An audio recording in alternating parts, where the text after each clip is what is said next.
Welcome back, everybody. So, teachers from McPhee Elementary, I'm trying to make this as logical for everybody, for every user that we have on campus.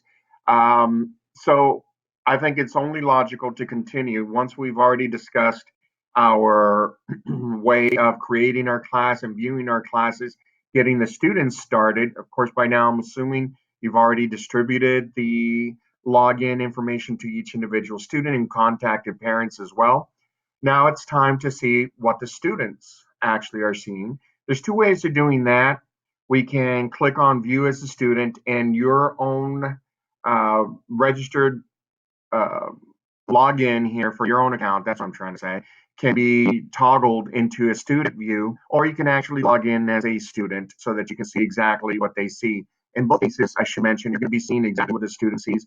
But the difference is one will be completely blank, not worked on, since you are seeing it as a student, and obviously nothing has been worked on, versus seeing what students have already done on their account, and you will see what their account looks like once they have had access to it.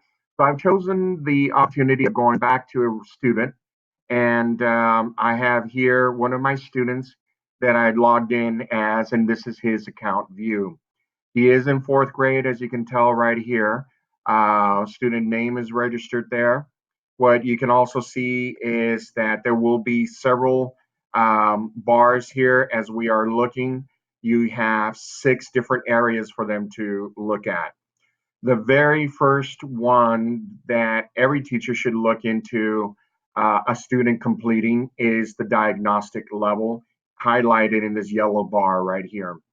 This is even before you assign any assignments, which if you as a teacher did assign assignments, you'd see it here under my assignments. But the most important one that you should begin with is a diagnostic level test to determine exactly what each individual student what they're performing at and what their strengths and weaknesses are. So I'm going to go ahead and click that so you can see the areas that we do have to work on. The pre-test are automatically defaulted in the system. So everybody or every student will have the pre-test to be completed for science, writing, math, and reading. Now I'm performing this particular um, training videos with the math and science teachers in mind. But obviously, if you're listening and you happen to be a writing or reading teacher, then basically you just be using a one or looking at one of these other 2 categories that is related to your teaching area, teaching content area. So for the our purposes here, I'm just going to select one, which is math. And what you're going to see is if I can maybe hope I haven't. There we go. I may need to log in as him one more time because I believe I may have logged out as a student because nothing is showing up here. So let me go ahead and log in one more time as this particular student. So I'm going to log out and log back in. Every username begins with me and their student number. So I'm doing that right now. And then their password is their student number repeated. So it's good that this happens so that you can see exactly what students will have to do once they log in. There we go. Diagnostic level. Let's see, math. There we go. In this particular case, this student has completed the test.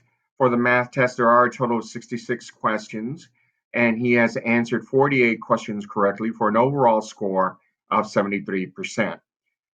Pre-tests, as I mentioned earlier, are by default open and available for all students to take from the very beginning.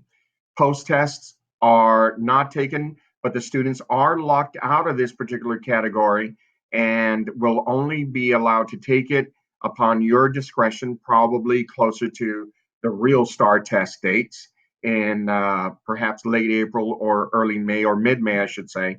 So depending on when your STAR test dates are. But here we can see our science test. Um, he has this particular test in progress. So the good thing about our diagnostic testing is the following. What you see here, let me bring my view a little further off to one side. Once a student has completed their diagnostic level, here, this yellow area, then we start looking at the sky blue or the lighter blue area, which is my recommended topics for study.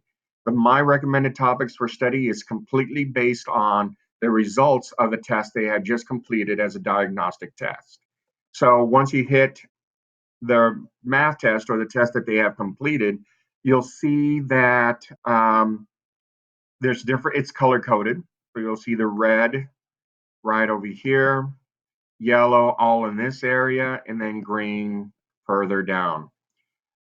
The areas that are in green are those areas that show mastery. And as you can tell, mastery is any topic in which they earn 80% or higher. In this case, the greens, you see a lot of 100s for him. Yellow represents some study required right there. And of course, red represents a critical need for that particular student. Again, this diagnostic testing is specific to each student. So looking at these areas is very important as a teacher to determine exactly where the weaknesses are for those students. Once you see a particular student has a weakness in that area, then they can start studying. And you can watch a mini lesson.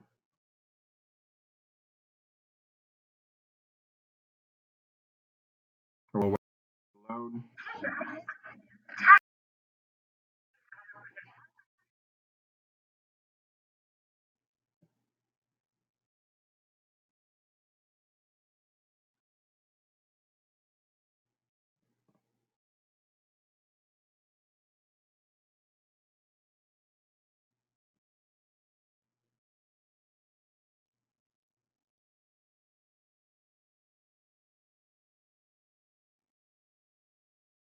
In this particular area, as you can see, each section will begin with a video.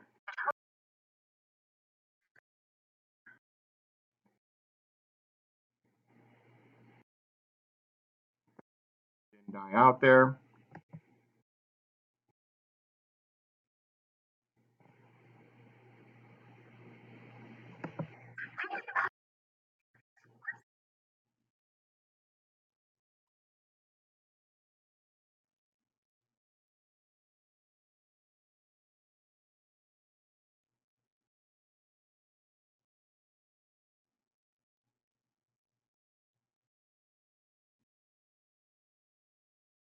If you so choose, you can do full screen there, adjust the volume level.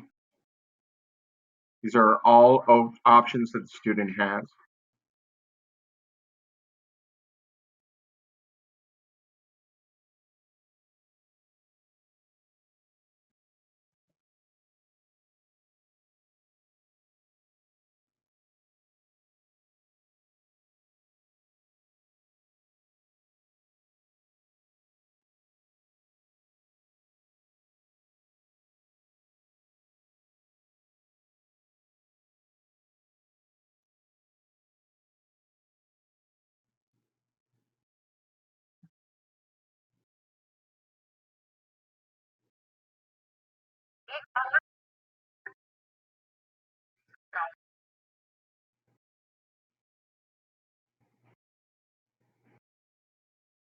And again, we're there. Videos, videos, you'll know videos are there simply because it was already recognized that those students have had issues in that area. So that is the reason why they will begin the lesson with a video and then move on to a problem. And if successful there, then they will be able to um, play a game as a reward. So all of this is under my recommended topics for study. Now, I'm going to go ahead and reduce that view.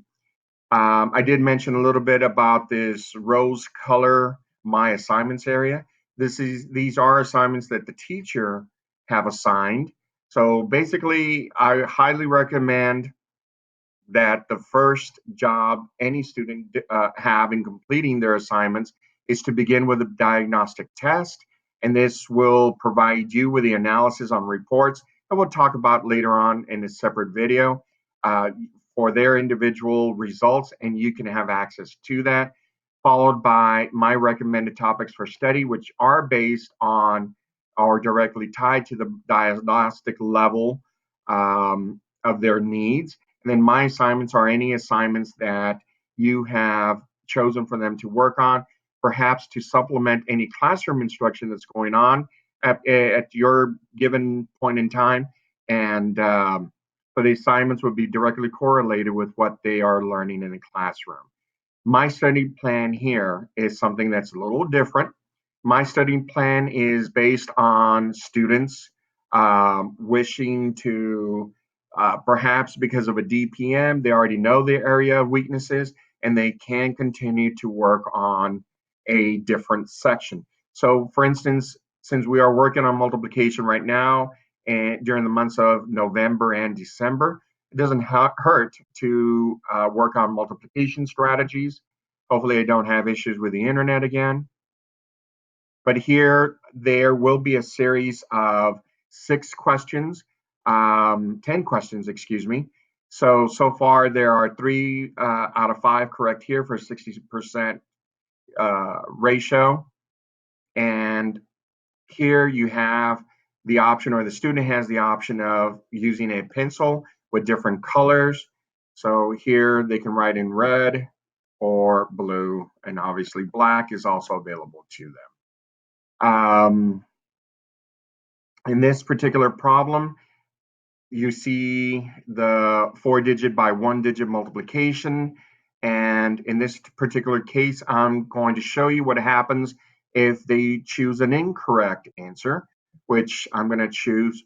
I have to remove the pencil again, so sorry about that. I'm going to choose answer D, and wasn't successful. I have to hit the X. There we go. And now, since I got the answer wrong, an explanation comes up.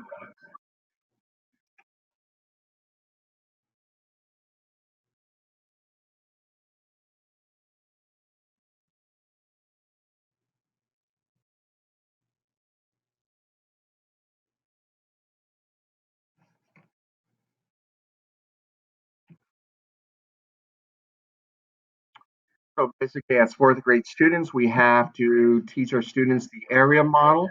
And this is a video on the area model. It reminds them on how to multiply by hundreds and tens using the zeros, in other words. And it doesn't provide the final answer for them either.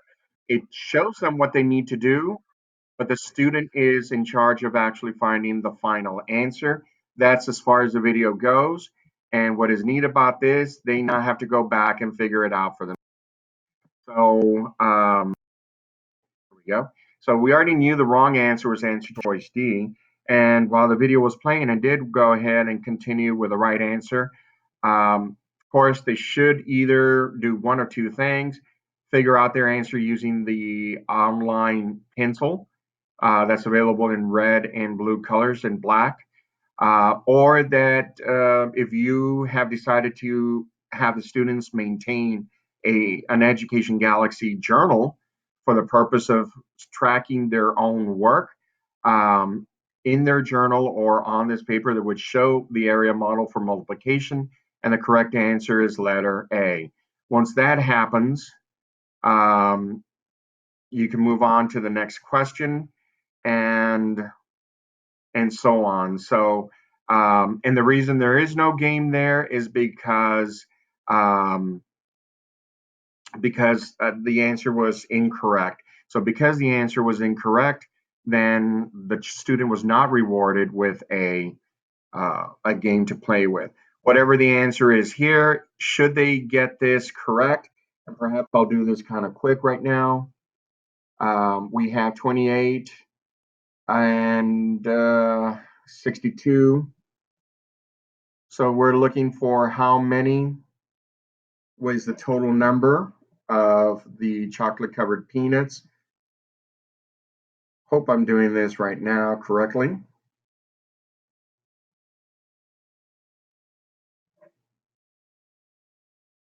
So our answer is, I hope, because I'm doing this kind of quick here on the side, 1,736.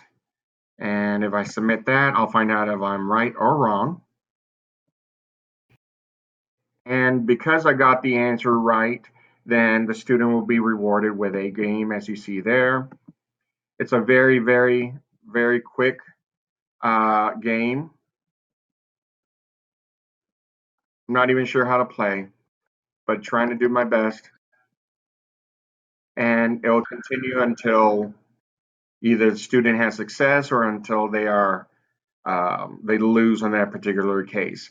So that's something that's very, very appealing, keeping the student motivated to do as much as possible, correctly that is, so that they can see what it is that they're working on.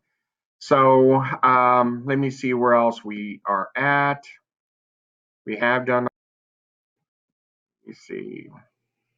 So we can end the session here on the left side. Towards the top, we have a red X with end the session, and we'll continue with the other areas. That was my study plan. My skill practice is practicing again skills, but versus or against other students from other schools. So that is something that can only be worked on for math or reading. And I'm going to go ahead and bring that view back up. And something new for this year is called the Alien Arena. This is perfect when there are enough computers for every single student in the classroom.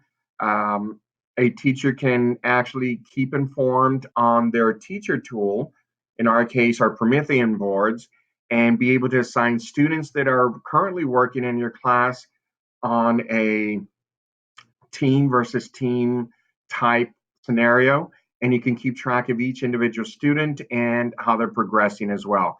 And this all is updated live to the minute uh, results so that you as a teacher can be able to address any concerns at that particular time. So this is all the student area right here. The student would be able to keep track of their ranking. They can work on their avatar, their statistics, game scores, and you can see here Galaxy stars that the student has earned. So you can personalize the top section here. He decided to use the dogs there. So you can personalize it some more using different colors and so on. So there's a lot of things that keep the students motivated here. So I hope you enjoyed this section on the student view, and we'll continue to see each other very soon when we talk about other areas of Education Galaxy that you need to be aware of as a teacher. Thank you. Talk to you soon.